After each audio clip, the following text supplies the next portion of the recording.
Trump canceled a trip to the UK for the saddest reason ever. Listen to this. President Donald Trump has canceled a long-planned trip to Britain to avoid large-scale protests, The Guardian is reporting. Trump reportedly told British Prime Minister Theresa May that he does not want to visit later this year unless he has the support of the British public.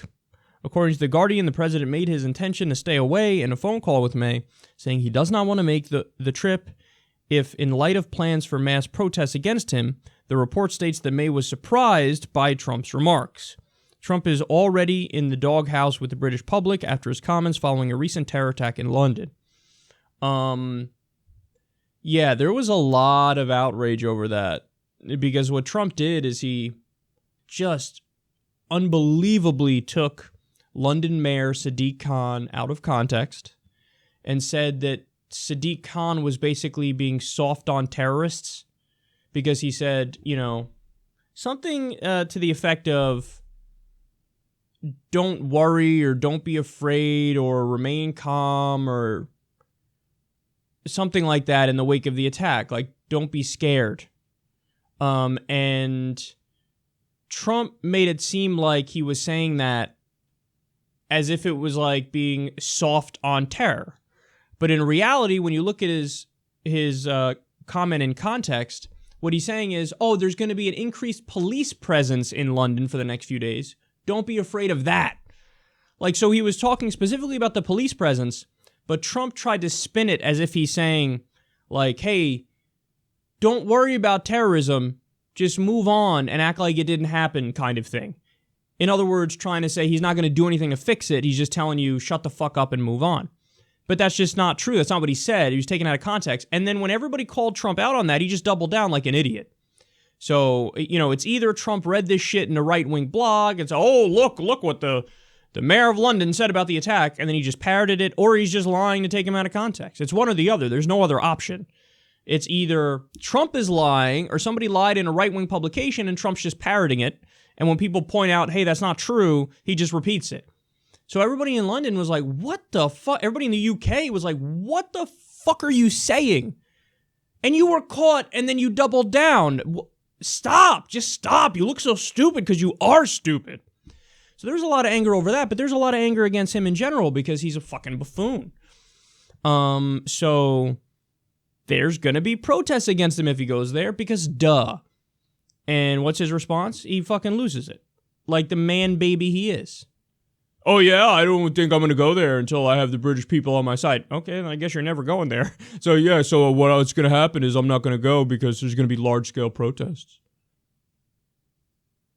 Imagine for a second Obama said that. I'm not going to go to the UK because they're going to protest against me. He would be derided and sneered at as the snowflake of all snowflakes. And what are you, Mr. Democratic President? Are you triggered by the microaggression of free people doing free expression and free protest, you little bitch? And people would be right to say that if Obama was like, yeah, I don't like when free people speak their mind, so I'm not going to show up. But it's not him, it's Trump. And one thing I noticed is that Trump's supporters spin everything he does as strength. So think about, during the debates, he literally missed one of the presidential debates in the primary because he was scared of Megyn Kelly. You remember that? He's like, yeah, we're not going to that debate because Megyn Kelly's going to be at that debate and she doesn't treat me fairly. You missed a debate because you're scared of tough questions from Megyn Kelly. If Obama or any Democrat said, you know what, I'm not going to that debate because they don't treat me fairly. Fox News doesn't treat me fairly, so I'm not going to go to that debate. I'm going to skip it. I like how I'm giving a Democrat the Trump accent and mannerism. Everybody on the right would say,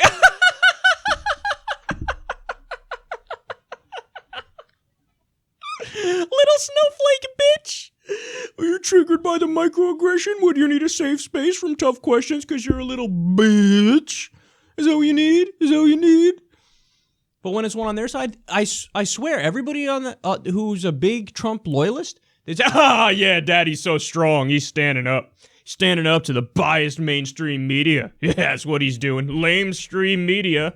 Liberal bias. Megyn Kelly's so liberal. Yeah.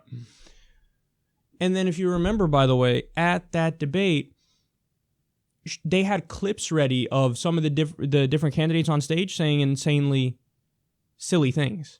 And then they would ask them to respond. Like, oh, remember when you said this? Respond. And then they'd be like, So word is that Trump's buddy, one of his insiders at Fox News, maybe Bill O'Reilly, because he's buddy with Bill O'Reilly, or maybe somebody else, who knows, let Trump know, like, hey, it's a trap, dog. Don't go in there. You're going to get tough questions. They're going to hit you with the video of some stupid shit you said, and you're going to have to answer for it. So he was like, yeah, I'm not going to go. I'm going to raise money for veterans instead. And then, by the way, when he raised money for veterans, he said, we're going to raise, I forget what the exact number was, but he raised like half that. Or he raised the full amount, but only gave half it to veterans. And then there was a big scandal later on because, like, hey, you said you were going to give all this money. He's like, oh, I did. Tremendous. And then he wrote the check that day that he was called out. And he's like, see, lying media. He's so gross in so many ways. And he's such a con artist. But there you go, man. Look at this. President Snowflake. President, I'm triggered by your microaggression. Give me a safe space. He's the biggest bitch. Oh, yeah, I'm against PC culture. No, you're the embodiment of PC culture. If they're social justice warriors, you're a social injustice warrior.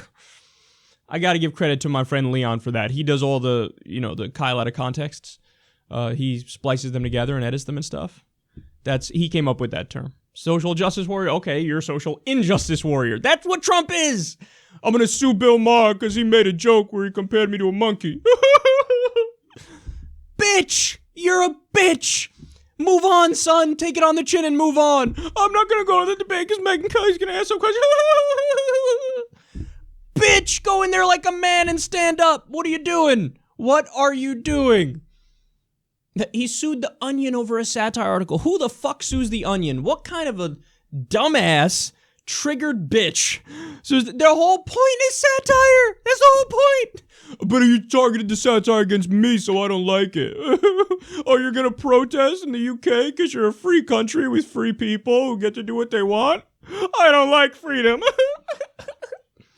But this explains so much, because what does it show you? It shows you he has this affinity for strongmen. This is why he was blowing Duterte on the phone. Remember that? He was saying, oh, I love the way you're handling the drug war. Duterte's doing a fucking genocide against drug addicts right now, and drug users and drug sellers. Anybody in the drug trade. He's doing fucking a genocide against them. 9,000 people are dead. He tells the officers, kill them. I don't care. We're not going to come after you. What are you, crazy? We have the people and the families kill their own sons and daughters, but we don't think they'd be able to do it, so you kill them.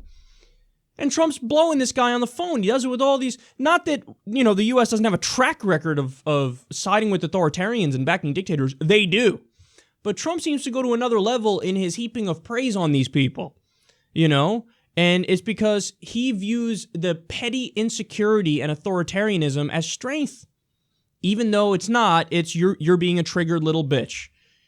You love going to Saudi Arabia because there were no protests against you in Saudi Arabia. Why? Because it's a fucking authoritarian dictatorship theocracy where if somebody makes a peep, they'll kill them.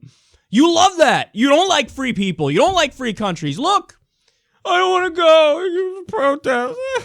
He's such a man baby. He's such a man baby. So who the fuck? There's still people who defend him, and I don't know how you defend him.